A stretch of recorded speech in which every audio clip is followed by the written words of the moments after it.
Okey, jadi saya ingin kongsikan definisi kebaikan ni, okey, daripada Mullah Ali Al-Qari. Mullah Ali Al-Qari dia mendefinisikan perkataan ma'ruf ni sebagai ismun jami'un likulli ma'urifa min ta'atillah wa taqarruba ilaihi wal ihsan ila nas. Okey, maksud dia apa? Kebaikan ni dia adalah setiap perkara yang membawa kepada ketaatan kepada Allah Subhanahu Wa Taala.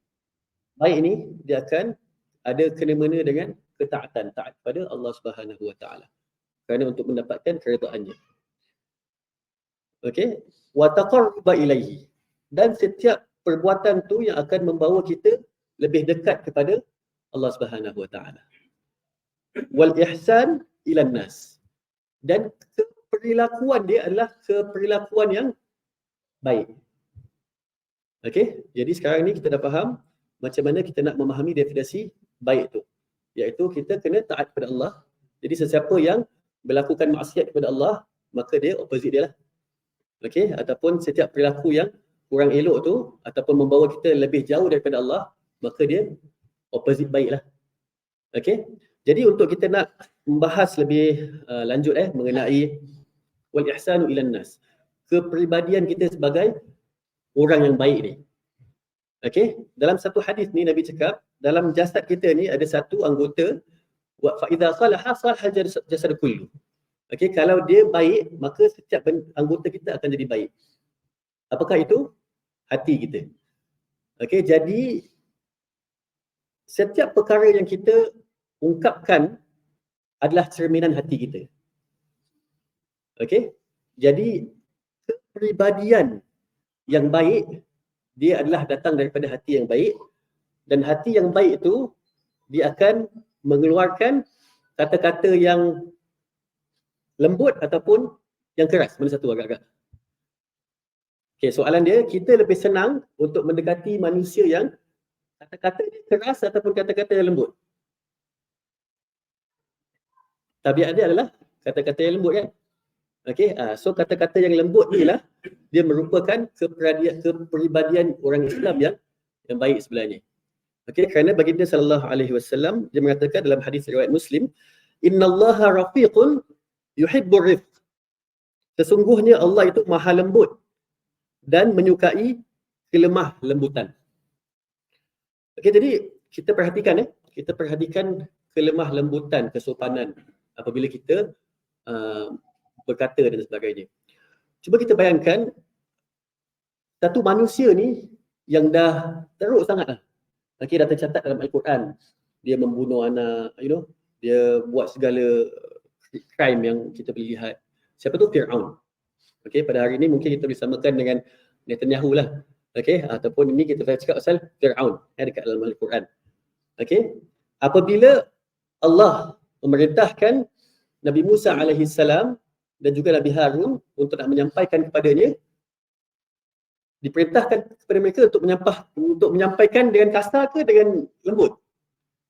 Dengan lembut.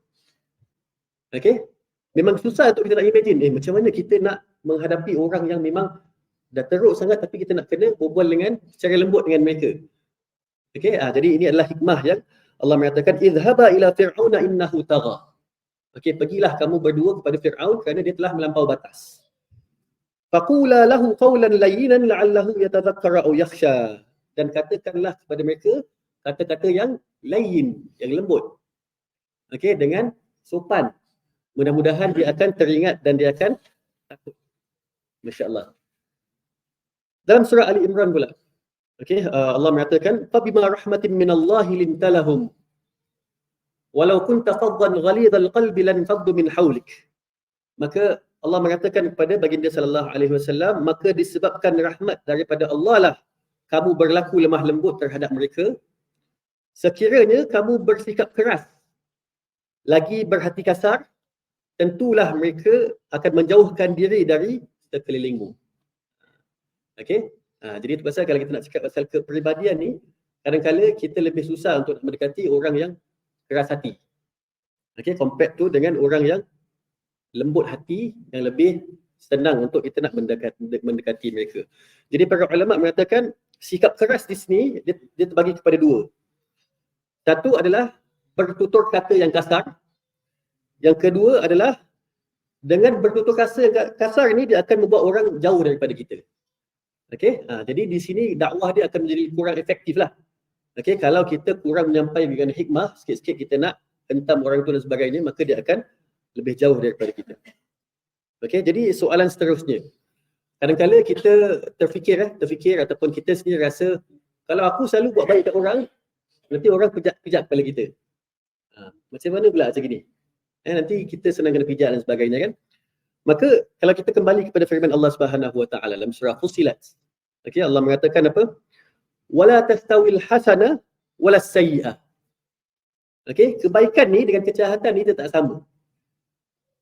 Idfa' billati hiya ahsan. Maka Allah mengatakan maka engkau bersikaplah mana yang lebih baik, iaitu apa? Fa idzal ladzi bainaka wa bainahu adawatan ka'annahu waliyyun hamim. Kenapa? Kalau engkau bertindak yang lebih baik, kan? Kau membalas satu kejahatan yang kebaikan, maka seseorang tu alang-alang dia macam musuh, dia akan jadi kawan baik pada kamu. Insya-Allah. Besar Allah cakap, "Wa ma yulaqaha illa alladziina sabaru." Dan kamu tidak akan mendapatkan perkara ini kecuali apabila kamu bersabar. Jadi untuk kita nak membalas kejahatan dan kebaikan ni, dia tak mudah kan? Tetapi apabila kita bersabar, kita membalaskan kejahatan dan kebaikan ni, insya-Allah Allah mengatakan orang yang jahat kepada kamu pun boleh akan jadi baik kepada kamu.